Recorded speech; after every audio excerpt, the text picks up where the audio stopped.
Graça e paz, povo de Deus. Vamos para mais uma mensagem, mas antes quero convidar você a curtir esta mensagem, se inscrever no canal, ativar o sininho para você receber as notificações. Deus te abençoe. Então, Evangelho de Lucas, capítulo 12, a partir do versículo 22 até o 34 será a nossa leitura. Glória a Deus, irmãos.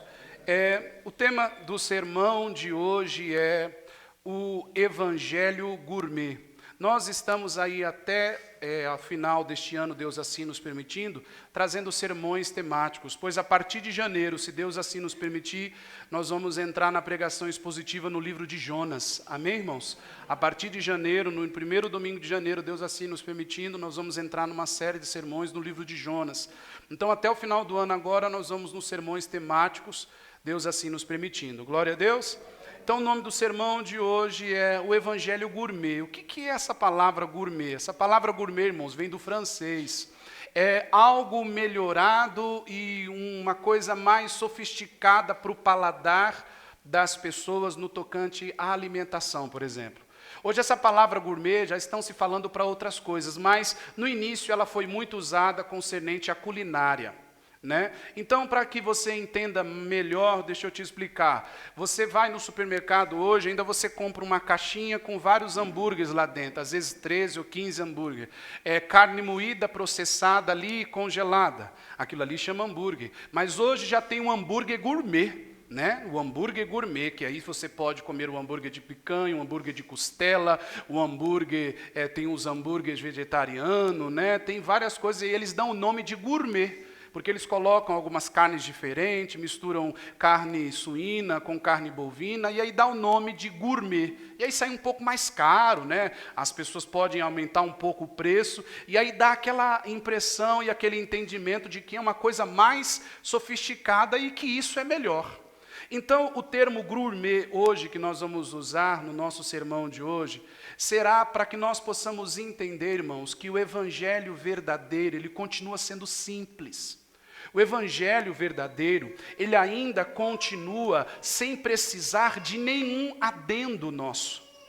Porque aquilo que é gourmet, aquilo que é o que, irmãos? Gourmet, ele é melhorado para que possa trazer um outro significado ao nosso paladar, a um outro sentido, para que a gente compre com os olhos mais cheios e fala, nossa, isso aqui é bom, Mas na essência é uma coisa melhorada. Aí a gente vai entender que o arroz e feijão ainda sustenta, Que não existe essa coisa de caviar, que eu nunca vi, nunca comi, só ouço o quê? Falar, não tem, Não existe esse requinte, que o arroz e feijão ainda sustenta. Mas o evangelho gourmet está sendo usado em muitos lugares. E hoje, no sermão de hoje, nós vamos ver um texto que Jesus aponta qual é a centralidade e a principal coisa que nós, como pessoas, devemos buscar, como crentes devemos buscar. Porque eu e você, nós temos a tendência, por causa dos nossos prazeres e vontades, buscar um evangelho gourmet e esquecer do evangelho genuíno e simples, que é o evangelho verdadeiro da palavra de quem? De Deus. Então vamos à leitura do texto. Quem entendeu até aqui? Glória a Deus. Vamos à leitura então do texto. Capítulo 12, dos versículos 22 até o versículo 34, diz assim: Dirigindo-se aos seus discípulos, Jesus acrescentou: Portanto eu lhes digo, não se preocupem com a sua própria vida, quanto ao que comer, nem com o seu próprio corpo, quanto ao que vestir. A vida é mais importante do que a comida e o corpo mais do que as roupas. Observem os corvos, não semeiam nem colhem, não têm armazéns nem celeiros, contudo Deus os alimenta. E vocês têm muito mais valor do que as aves, quem de vocês, por mais que se preocupe, pode acrescentar uma hora que seja a sua vida? Visto que vocês não podem sequer fazer uma coisa tão pequena, porque se preocupa com o restante. Observem como crescem os lírios, eles não trabalham nem tecem, contudo, eu lhes digo que nem Salomão, em todo o seu esplendor, vestiu-se como um deles. Se Deus veste assim A erva do campo, que hoje existe e amanhã é lançada ao fogo, quanto mais vestirá vocês, homens de pequena fé. Não busquem ansiosamente o que comer ou o que beber, não se preocupem com isso, pois o mundo pagão é que corre atrás dessas coisas, mas o Pai sabe o que vocês precisam delas. Busquem, pois, o reino de Deus, e essas coisas lhes serão acrescentadas. Não tenha medo, pequeno rebanho, pois foi do agrado do Pai dar-lhes o reino. Vendam o que têm e deem esmolas. Façam para vocês bolsas que não se gastem com o tempo. Um tesouro nos céus que não se acabe, onde o ladrão algum chega perto e nenhuma traça destrói. Pois onde estiver o seu tesouro, ali também estará o seu coração. Glória a Deus, irmãos. Aqui nós podemos ver o apontamento de Jesus. Jesus, ele fala o que verdadeiramente importa para nós. E quando nós falamos sobre o evangelho gourmet é justamente neste sentido de que hoje tudo que se trata de Deus e que tem o nome de Deus e de Jesus no meio, parece que tem que vir com um tipo de sofisticação para poder atrair pessoas, para poder que as pessoas entendam e falem, não, eu vou porque Jesus pode me dar um emprego, eu vou porque Jesus pode me dar dinheiro, eu vou porque eu posso prosperar, eu vou porque Jesus me liberta, eu vou porque Jesus pode libertar o meu familiar. Não, eu vou porque tem uma cadeira confortável. Não, eu vou porque tem uma música boa. Não, eu vou porque eu gosto das pessoas. Então, o evangelho sempre ele deixa de ser evangelho quando se trata de Cristo não estar no centro. E aí o ser humano busca alguma inovação.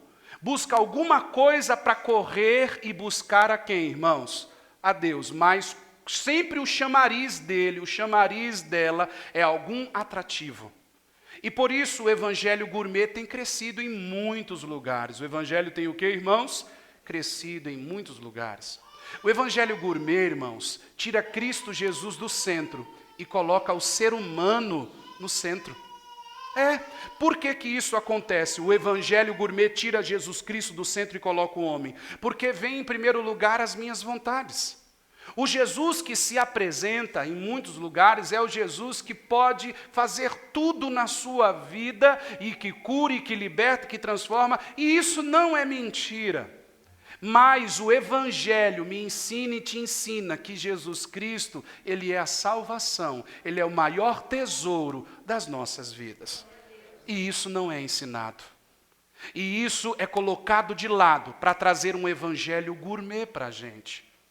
Por outro lado, no evangelho gourmet também, as mensagens, como é que eu posso dizer, dos pregadores atuais, eles enfatizam que Deus pode tudo sobre a gente. Deus ele pode tudo sobre nossas vidas. Sim, Deus pode tudo sobre nossas vidas. Mas quando esse evangelho gourmet é trazido, não nos ensina uma obediência a Deus. Nos ensina que Deus ele pode tudo na nossa vida, mas não nos ensina a ter um compromisso com Deus. Não nos ensina a levarmos Deus a sério. Nos ensinam o caminho mais fácil. Nos ensinam o caminho que se você quer ser abençoado, já sei, tem um ponto certo, faça uma campanha de tantos dias. Então não é uma obediência a Deus, é uma campanha, é uma corrente. O evangelho gourmet tenta nos apresentar, irmãos, um Deus, por exemplo, que virou pop no meio das pessoas, sabe? Um Jesus Cristo que virou pop no meio das pessoas, que tem que ser uma mensagem suavizada, sabe? Aquela mensagem para afagar o seu ego, para que você chegue na igreja, tenha aquela coisa, aquela música assim, né? E tem aquela voz mansa. Aquele pregador, ele tem que ter uma voz de veludo para agradar as pessoas, ao ponto dos que estão na cadeira dormirem, porque ele fala, você é escolhido de Deus, você é a joia rara aos olhos do Pai. A pessoa sai dali com o ego dela lá nas alturas. Dorme não, gente, por favor. Pronto, já tirei, acabou, vamos voltar. Evangelho verdadeiro. Então, ou seja, ou seja, o evangelho gourmet tende a trazer um Jesus pop para as pessoas. Por exemplo, no evangelho gourmet não se fala de inferno. Não pode se falar de inferno. Aí você olha para o evangelho verdadeiro, a pessoa que mais colocou a palavra inferno em sua boca foi Jesus. E no evangelho gourmet não pode falar do inferno, que assusta as pessoas. As pessoas ficam assustadas. Isso deixa as pessoas com medo. Eu vou para a igreja, para o pastor ficar falando de inferno. Aí as pessoas saem procurando o evangelho gourmet. Aquele evangelho que atrai o paladar com mais requinte. Ou então, o evangelho gourmet também não pode ter palavras duras. Como Jesus disse, eu vim trazer a espada e não a paz. Essas palavras chocam as pessoas, mas foi Jesus que disse, eu vim trazer a espada, eu vim dividir, eu vim trazer a divisão entre aquele que serve a Deus e aquele que não serve, entre o pai e o filho, a filha e o pai, e assim por diante. Por quê? Justamente porque ele é aquele que vai trazer esta guerra, para mostrar quem é senhor da guerra, e quem é aquele que peleja nossas guerras, e mostrar que a nossa guerra, ainda que seja contra o pecado, ele venceu o pecado, e é por meio dele que nós temos a salvação. É por meio dele que nós temos o quê? A salvação. É por meio dele. Então, irmãos, o cristianismo atual, de hoje em dia, o pop, o evangelho gourmet, é bem dessa forma. E no evangelho gourmet também, a gente não pode olhar pecado, a gente tem que olhar que a gente falha. No evangelho gourmet, tirou o nome pecado. Você não ouve mais. Pecado é uma coisa muito pesada para as pessoas. É falha. Irmão, eu pequei. Não fala que você pecou. Você falhou. Foi uma falha. Irmãos, pecado para Deus continua sendo pecado.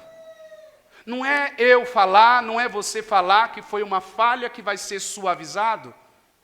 Diante de Deus prestamos conta. Amém, irmãos? Diante de Deus nós prestamos conta. Então, neste evangelho, não pode falar sobre o perdão dos nossos pecados, porque Jesus já levou tudo na cruz, sim, mas a todos os dias nós temos que ser lembrados. O sacrifício desse Cristo, que morreu e ao terceiro dia Ele ressuscitou, Ele é Senhor da minha vida e da sua, por isso vencer o pecado está sobre mim e sobre você, quando nós nos rendemos a Cristo. Então temos que falar sim, temos que falar sim, nós temos que falar. No evangelho gourmet, o culto não pode ser chamado só de culto. No evangelho gourmet, o culto tem que ser chamado de alguma coisa. Precisa ser chamado, aí começa a dar vários nomes, para poder atrair as pessoas, né? No evangelho gourmet precisa ter no nome o culto. Então é culto da libertação, é culto da profecia, é culto das riquezas escondidas, é culto da luta com Deus, sempre com a finalidade de tirar você de casa, para que te dê um motivo para você buscar a Deus. Então o motivo de você buscar a Deus não é o evangelho, não é o Cristo morto, ressuscitado. O motivo de você buscar a Deus não é que você depende dele para tudo, que ele é o Senhor da sua vida. Ele não é Senhor da sua vida só no domingo, ele é Senhor da sua vida na segunda, na terça, na quarta, na quinta, na sexta. Ele é Senhor da sua vida. Mas quando parte do princípio de Ele ser só Senhor da sua vida, no domingo, você esquece a semana você não ora, a semana você não quer saber de fazer nada, de prestar uma vida de culto a Deus. Então no evangelho gourmet, o culto para Deus ele não existe, ele existe o culto de tudo, menos um culto para quem, irmãos? Para Deus. Porque você tem que sair de casa. Você tem que vir trazer o seu pedido da campanha, você tem que vir cumprir o seu prolabore com Deus, ou seja, cumprir a sua tarefa com Deus. Não é prazeroso para você, o seu coração não queima quando se trata de um culto, você não fica ansioso para arrumar a sua roupa num dia antes e falar, amanhã eu tenho um culto. Não é como o salmista que diz, alegrei-me quando me disseram, vamos à casa do Senhor. Ou não é mais quando o próprio Cristo relatava o evangelho e fazia aqueles 2 discípulos lembrarem que eles disseram assim, nossa, nosso coração não se aquecia quando ele nos falava? O nosso coração precisa voltar a aquecer, irmãos, a queimar. A gente não vem mais para a igreja porque amamos congregar, não. A gente vem para a igreja porque é o dia da campanha A ou B ou C. Ou então eu venho para a igreja porque eu tenho que ir. Você vai para a igreja hoje? Vou. Tenho que ir, né? Tenho que ir. Não, você não tem que vir. Você não precisa vir. Você pode ficar em casa. Você pode fazer tudo o que você quiser. Mas o ar que você respira vem dele. O chão que você pisa vem dele. A força que te põe de pé vem dele. Os olhos quando você abre a cada amanhecer vem dele. Chuva ou sol, vem dele. Ele está na sua vida. Ele é presente com você. Cabe a você crer ou ignorar. Mas ele está presente na sua vida. Ou seja, irmãos, cultuar a Deus. Por que eu devo cultuar a Deus? Porque ele é Senhor da minha vida. Ele é a verdadeira razão da minha vida. O verdadeiro evangelho é suficiente. Um Cristo que provou o seu amor. Que amor é esse, irmãos? Que amor é esse que ninguém vai conseguir demonstrar e fazer igual? Porque ele foi o único a fazer. Jesus Cristo. E veja que Jesus ele aponta coisas que são importantes para nós. Veja que no versículo 24, vamos ler, vamos voltar ao texto. Observem os corvos, não semeiam, nem colhem, nem têm armazéns e nem celeiros. Contudo, Deus os alimenta. Ainda no versículo 24 ele diz, e vocês têm muito mais valor do que as aves. Vocês são valorosos para mim. Vocês têm importância para mim. Eu cuido de vocês. Então, se eu tenho o Senhor como senhorio na minha vida, é Ele quem cuida de mim.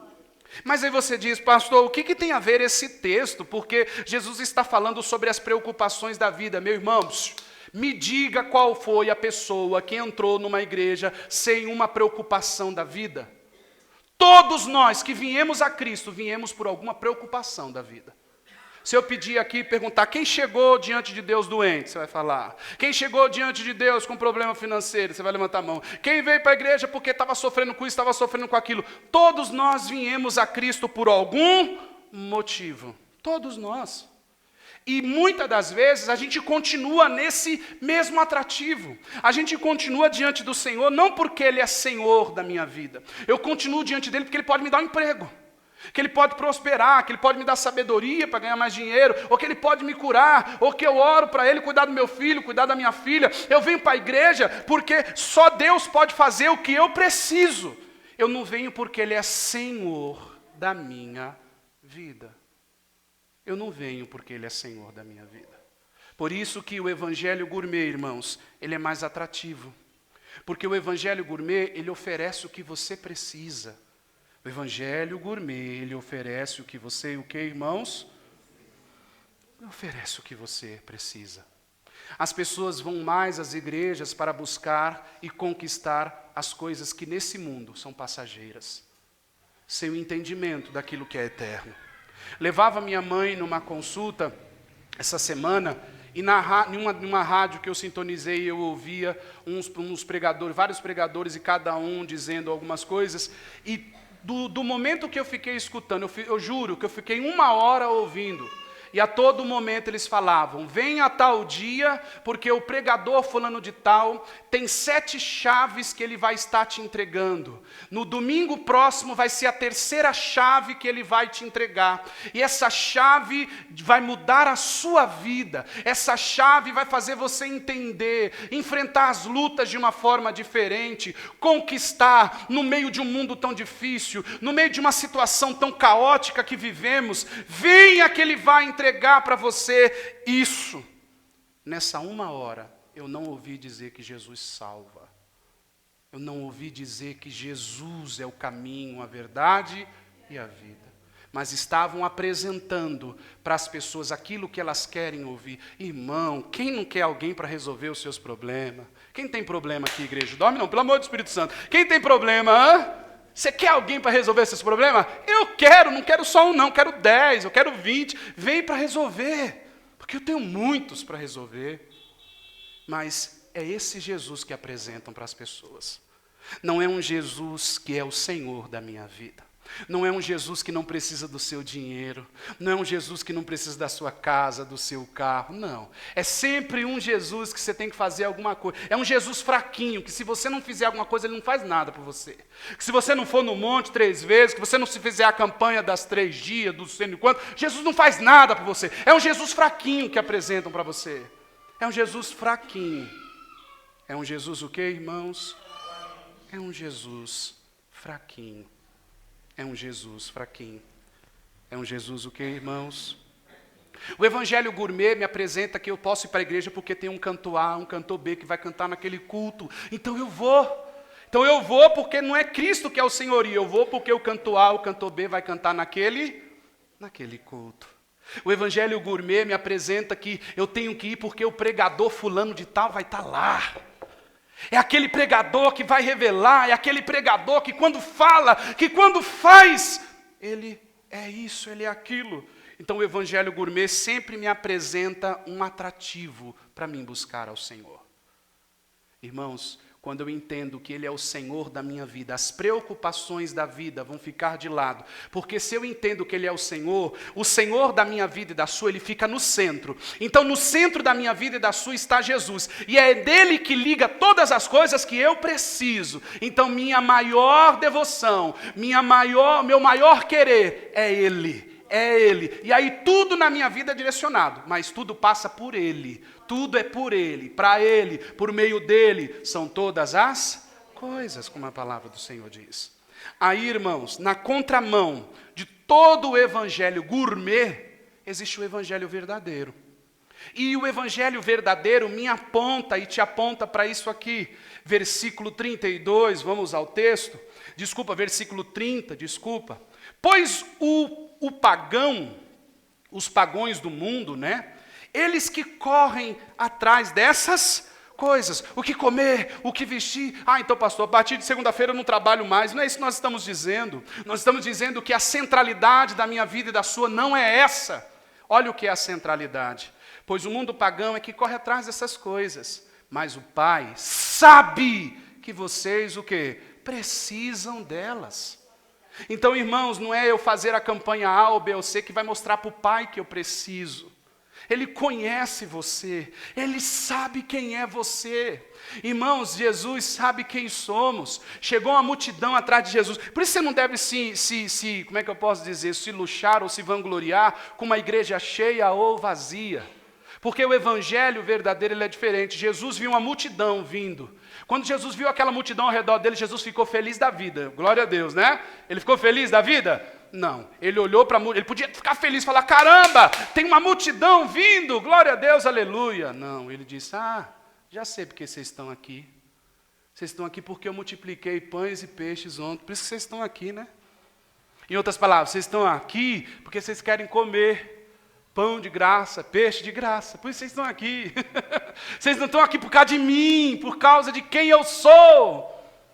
Por causa de quem eu sou. Irmãos, quando sairemos de nossas casas para buscar o Rei dos Reis por meio de quem Ele é? Quando sairemos? Quando sairemos de nossas casas? Quando ansiaremos para chegar aqui aos domingos e dar o nosso culto a Ele? Quando ansiaremos para que esse culto continue segunda, terça, quarta, quinta e sexta, para que não seja só no domingo, para que sua vida seja um culto ao Senhor. Na contramão de tudo isso, então, como estávamos dizendo, existe o Evangelho verdadeiro, que me aponta para isso. Versículo 32. Não tenha medo, pequeno rebanho, pois foi do agrado do Pai dar-lhes o reino. Eu estou preocupado com o que comer e com beber, e Deus está preocupado em me dar o reino. Eu estou preocupado com o carro, com a casa, com as finanças, e Deus quer me dar o reino. Mas o Evangelho gourmet só me apresentam isso, que eu tenho em Cristo todas as minhas necessidades, que eu tenho em Cristo tudo resolvido, mas o Evangelho verdadeiro não. O Evangelho verdadeiro me diz, através das Escrituras Sagradas, que eu devo entender e acompanhar, e entender que a renúncia parte daquele que fui chamado. Por quem eu fui chamado? Por Jesus. A renúncia partiu dele, porque Deus amou o mundo de tal maneira que deu seu Filho unigênito para que todo aquele que nele crê não pereça, mas tenha vida Então a renúncia começou de Jesus. Então ele exige a renúncia de mim. No Evangelho de Lucas, capítulo 14, nos versículos 25 ao 27, você não precisa abrir, diz assim: uma grande multidão ia acompanhando Jesus, e este, se voltando para elas, disse: se alguém vem a mim e ama seu pai, sua mãe, sua mulher, seus filhos, seus irmãos e irmãs, e até a sua própria vida mais do que a mim, não pode ser meu discípulo. E aquele que não carregar a sua cruz e não o que me segue, não pode ser meu discípulo. Jesus não nos chama, irmãos, para ganharmos tudo. Jesus nos chama para renunciarmos tudo. Eis o evangelho verdadeiro. O evangelho verdadeiro me chama, te chama, nos chama para renunciarmos tudo por Cristo. Para centralizarmos o nosso amor. Eu não amo mais meu filho, minha filha mais do que a Deus. Eu não amo mais meu marido, minha esposa mais do que a Deus. Eu não amo mais meus pais do que a Deus. Não, Deus é o centro, é aquele no qual eu amo. É este. Ele é aquele que me dá o reino dele. Ele é aquele que me dá o quê, irmãos? O reino dele. E aqui nós vamos partindo para o final. O chamado de Cristo é um chamado para nós abrirmos mãos de tudo e encontrarmos aquilo que é maior. Jesus compara o reino dele, irmãos, a algo que existe de mais importante na vida de uma pessoa. E aí ele faz a comparação de um homem que sai a fazer negócios. E ele encontra uma terra. E nessa terra que ele encontra, ele começa a cavar. E nessa terra ele encontra um grande tesouro. Ele volta para casa, ele vende tudo o que tem. Volta e compra somente aquela terra, porque ele encontrou o bom tesouro, o tesouro da vida dele, o reino de Deus. Então, tudo você faz pelo reino, você renuncia pelo reino, você ama a Cristo e o reino de Cristo. Então, quando a gente o ama, a gente renuncia tudo por aquilo que é o nosso maior tesouro, Cristo. Glória a Deus. Irmãos, e aqui eu vou finalizando lhe dizendo, igreja, o evangelho verdadeiro, ele é simples, ele não tem nada de gourmet. E quando eu digo simples, eu não estou depreciando o evangelho, me entenda, não estou depreciando, não estou dizendo que é qualquer coisa, o evangelho não é isso. Eu estou dizendo que só ele basta para você, só o evangelho basta para mim. E o que é o evangelho? É a boa notícia. O que é o evangelho, irmãos? E que boa notícia é essa? Todo mundo aqui está condenado. Chega Jesus e fala, eu paguei a dívida deles. Chega Jesus e fala, ó, eles não estão mais condenados. Agora eu dou a eles a vida eterna. Isso é a boa notícia. A boa notícia é que eu e você não temos mais como um rumo de perdição o inferno. Nós temos a glória de Deus. Isso é o evangelho. Então isso nos basta. Isso nos basta, pelo amor de Deus, entenda, olha, você pode ir para qualquer lugar, você pode ir para qualquer igreja, visitar qualquer lugar, mas vai entendendo que você tem o seu prato e que você tem o seu talher. Você só vai colocar para comer e ingerir a semente que dá fruto. O que não dá fruto, joga fora. Joga fora, porque muitos púlpitos têm o evangelho gourmet. Não tem nada de evangelho verdadeiro. É o evangelho gourmet que a pessoa fica atraída porque tem um telão diferente. Ai, tem uma cadeira com acolchoado. Nossa, o ar aqui fica no 19. Nossa, tem uma fumacinha lá quando eles cantam. Sai uma fumacinha. Nossa, tem um estacionamento. Nossa, é outra coisa. Ai, não. O evangelho gourmet, isso, para o evangelho gourmet, tudo isso é fachada. Porque quando Jesus voltar, ele não vai vir buscar igrejas sofisticadas. Ele vai vir buscar um povo lavado e remido no sangue de Cristo. É esses que ele vai vir buscar. Ah, o senhor está dizendo isso porque olha a situação de nossa igreja. Não, eu nunca preguei que comunidade viva salva você. Eu sempre falei que você pode ir para onde você quiser, você é livre para você ir. Mas saiba que o verdadeiro alimento só pode vir de um evangelho verdadeiro e de púlpitos saudáveis. Podemos comer comida sofisticada? Você pode comer comida sofisticada, irmãos. Mas nunca se esqueça que o arroz e feijão sempre vai sustentar você. Sempre vai sustentar. E o evangelho verdadeiro, ele é isso. É o arroz e o feijão. A gente não precisa burlar. A gente não precisa fazer tramóia com Deus. Deus, estou fazendo isso aqui, hein? porque eu quero aquilo lá. Você não precisa fazer tramóia com Deus. Ele sabe a sua necessidade. E aqui eu finalizo, irmãos, com a última parte do meu sermão. O sermão de hoje é um chamado, uma convocação para que voltemos ao evangelho simples e verdadeiro. Glória a Deus. Fique de pé no seu lugar. Para a gente pensar que a gente já vai embora para casa.